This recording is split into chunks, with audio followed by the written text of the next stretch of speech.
దుబాయ్లో 3 దిగ్గజ కంపెనీలతో ఒప్పందాలు కుదుర్చుకున్నారు ముఖ్యమంత్రి చంద్రబాబు. వీటి వల్ల ఏపీలో అత్యంత బలమైన లాజిస్టిక్ హబ్ ఏర్పాటు చేసే దిశగా తొలి అడుగు వేశారు. పెట్టుబడులను ఆకర్షించేందుకు దుబాయ్ పర్యటనలో ఉన్న ముఖ్యమంత్రి చంద్రబాబుకు అక్కడి పారిశ్రామికవేత్తల నుంచి సానుకూల స్పందన వచ్చింది. దుగరాజపట్నంలో నౌకా నిర్మాణం కేంద్రంలో భాగస్వామిగా మారేందుకు ట్రాన్స్ వరల్డ్ గ్రూప్ ముందుకు వచ్చింది. దీనివల్ల రాష్ట్రంలో లాజిస్టిక్స్ రంగం మరింత బలోపేతం కానుంది.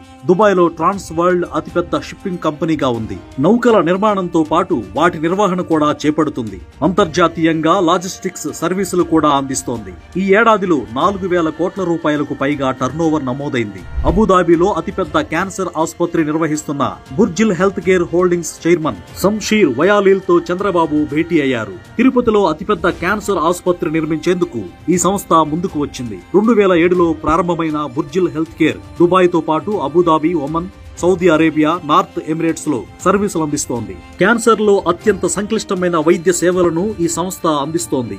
ఈ కంపెనీ టర్నోవర్ 4 లక్షల కోట్ల రూపాయలుగా ఉంది.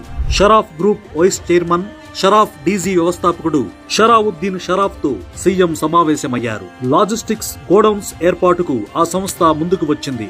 రైల్వే, పోర్టు అనుసంధానం ఉన్న ప్రాంతాలను గుర్తించాలని చంద్రబాబును కోరగా ఆయన సానుకూలంగా స్పందించారు.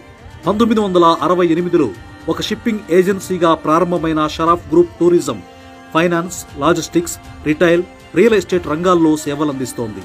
ఈ కంపెనీ టర్నోవర్ 2 లక్షల కోట్ల రూపాయలకు పైగా ఉంది.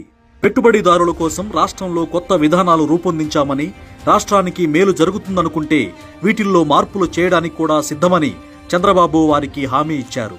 వచ్చే నెల 14, 15 తేదీల్లో విశాఖపట్నంలో జరిగే CII భాగస్వామ్య సదస్సుకు వారిని ఆహ్వానించారు.